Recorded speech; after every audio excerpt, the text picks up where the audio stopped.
In the last video, we showed that the ratios of the sides of a 30, 60, 90 triangle are, if we assume the longest side is x, if the hypotenuse is x, then the shortest side is x over 2, and the side in between, the side that's opposite the 60-degree side, is square root of 3x over 2. Or another way to think about it is, if the shortest side is 1, and I'll do the shortest side, then the medium side, then the longest side. So if the side opposite the 30-degree side is 1, then the side opposite the 60-degree side is square root of 3 times that.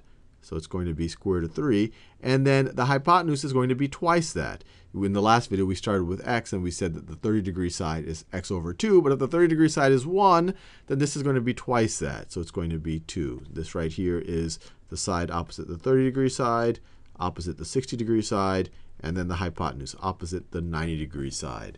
And so in general, if you see any triangle that has those ratios, you say, hey, that's a 30, 60, 90 triangle. Or if you see a triangle that you know is 30, 60, or a 30, 60, 90 triangle, you could say, hey, I know how to figure out one of the sides based on this ratio right over here. And just as an example, if you see a triangle that looks like this, where the sides are 2, 2 square roots of 3, and 4. Once again, the ratio of 2 to 2 square roots of 3 is 1 to square root of 3. The ratio of 2 to 4 is the same thing as 1 to 2. This right here must be a 30, 60, 90 triangle.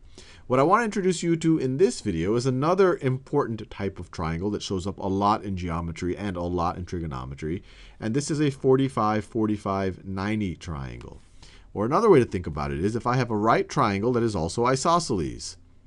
So a right triangle that is also isosceles.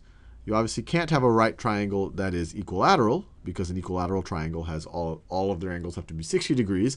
But you can have a right angle. You can have a right triangle that is isosceles. And isosceles, let me write this. This is a right isosceles triangle.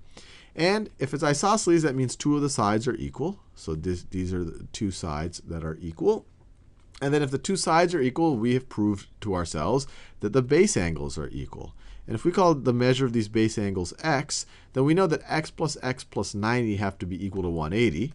X plus 90 need to be equal to 180. Or if we subtract 90 from both sides, you get x plus x is equal to 90, or 2x is equal to 90. Or if you divide both sides by 2, you get x is equal to 45 degrees. So a right isosceles triangle can also be called, and this is the more typical name for it, it can also be called a 45, 45, 90 triangle. 45, 45, 90 triangle. And what I want to do in this video is come up with the ratios for the sides of a 45, 45, 90 triangle, just like we did for a 30, 60, 90 triangle. This was actually more straightforward, because in a 45, 45, 90 triangle, if we call one of the legs x, the other leg is also going to be x, and then we can use the Pythagorean theorem to figure out the length of the hypotenuse. So the length of the hypotenuse, let's call that c. So we get x squared plus x squared. That's the square of both of the length of both of the legs. So when we sum those up, that's going to have to be equal to c squared. This is just straight out of the Pythagorean theorem. So we get 2x squared is equal to c squared. We can take the principal root of both sides of that. I want to just change it to yellow, and it keeps not letting me. Okay, to c squared. Now let's take the principal root of both sides of that. Principal root of both sides. The left-hand side, you get principal root of 2 is just square root of 2, and then the principal root of x squared is just going to be x. So you're going to have x times the square root of 2 is equal to c. So if you have a right isosceles triangle, whatever the two legs are, and they're going to have the same length, that's why it's isosceles, the hypotenuse is going to be square root of 2 times that. So c is equal to x times the square root of 2. So for example, if you have a triangle that looks like this, let me draw it a slightly different way. It's good to have to orient ourselves in different ways every time.